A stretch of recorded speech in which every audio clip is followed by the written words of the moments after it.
नमस्कार दोस्तों। फाइनली जो हमने सुबह वीडियो डाला था तो वो दिन का समय था और ये रात का समय है। जो हमने अपना ये टेम्परेरी ब्रूडिंग हाउस जो बनाया था, तो रात का नज़ारा इसमें आप देख सकते हो। फाइनली हमारा चिक्स अभी हमारे फार्म पे पहुंच चुका है और हमारे भाई अंदर इसकी चिक्स की अनबॉक्सिंग कर रहे हैं। अंदर का नज़ारा मैं आपको दिखाता हूँ। हाँ जी भाई, कर रहे हो अनबॉक्सिंग? हाँ जी।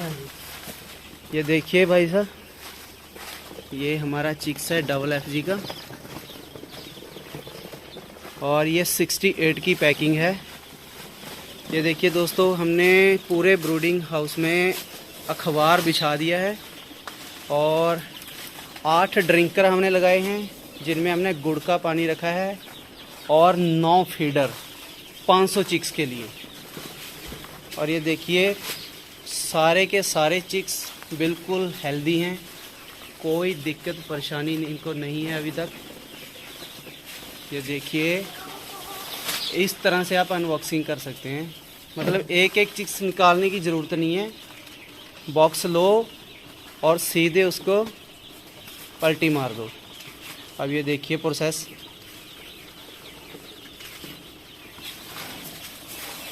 ऐसे करके आप इसको अनबॉक्सिंग कर सकते हो। और दोस्तों, इस ब्रूडिंग हाउस में टेम्परेचर बनाने के लिए हमने ये सिर्फ छोटा सा ये गैस बाल्ब लगाया है, क्योंकि मैंने आपको पहले ही बताया था कि अगर हम पॉलीथीन का ब्रूडिंग हाउस बनाते हैं तो इसमें टेम्परेचर बहुत छोटी चीज़ से ही बनाया जा सकता है, क्योंकि इसमें हीट बाहर नहीं जाती है। और सिर्फ इतना सा हमने बल्ब यहाँ पे लगाया है इतने बड़े ब्रूडिंग हाउस में। और रोशनी के लिए हमने ये 2 LED बल्ब यहाँ पे लगा रखे हैं। और ये हम अनबॉक्सिंग करते हुए इस तरीके से, ये देखिए, बॉक्स में से निकलते सारी चीज़ों ने नीचे चूंच मारना स्टार्ट कर दिया, क्योंकि ये बहुत भूखे हैं।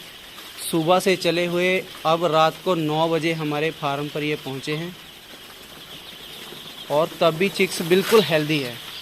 क्योंकि अगर आप अच्छी हैचरी से चिक्स लोगे तो चिक्स आपको बिल्कुल प्योर और हेल्दी चिक्स ही मिलेगा। इस बात का आपने ख़ास ध्यान रखना है कि अगर चिक्स कहीं से भी लें तो वो नामवर हैचरी हो। लोकल हैचरी से लेने का आप थोड़ा गुरेज करें।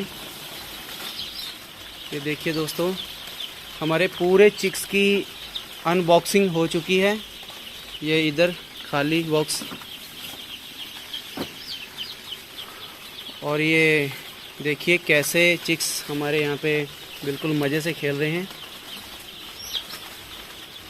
भाई साहब, कोई मरा हुआ तो नहीं निकला? नहीं जी नहीं, देखने के लिए आपके सामने है।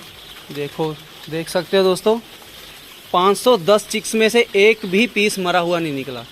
जबकि इन्होंने सुबह 5 बजे से सफ़र स्टार्ट किया था और रात के अभी 9:30 बज चुके हैं। और इतने समय के अंदर भी भूखे प्यासे होने के बावजूद भी इनमें कोई मोर्टेलिटी नहीं है। ये होता है अच्छी हैचरी का रिज़ल्ट और अच्छी ट्रांसपोर्टेशन का रिज़ल्ट। देखिए दोस्तों, आपको कैसा लगा ये हमारा ब्रूडिंग हाउस और हमारी मैनेजमेंट में आपको मैं एक चीज़ और बताना चाहूँगा कि हमने बायोसिक्योरिटी का इसमें बहुत ध्यान रखा हुआ है। ये देखिए, आप मुझे भी देख सकते हैं, मैं यहाँ पे नंगे पाँव खड़ा हूँ, क्योंकि जो मेरी इन्फेक्टेड चप्पल है वो मैंने बाहर रखी हुई है इस ब्रूडिंग हाउस से। और इन बातों का बहुत ज़्यादा ध्यान हम रख सकते हैं ताकि हमारे चिक्स में कोई भी वायरस, कोई भी बैक्टीरिया अटैक ना कर सके। दोस्तों, मिलते हैं किसी नेक्स्ट वीडियो में। तब तक के लिए नमस्कार।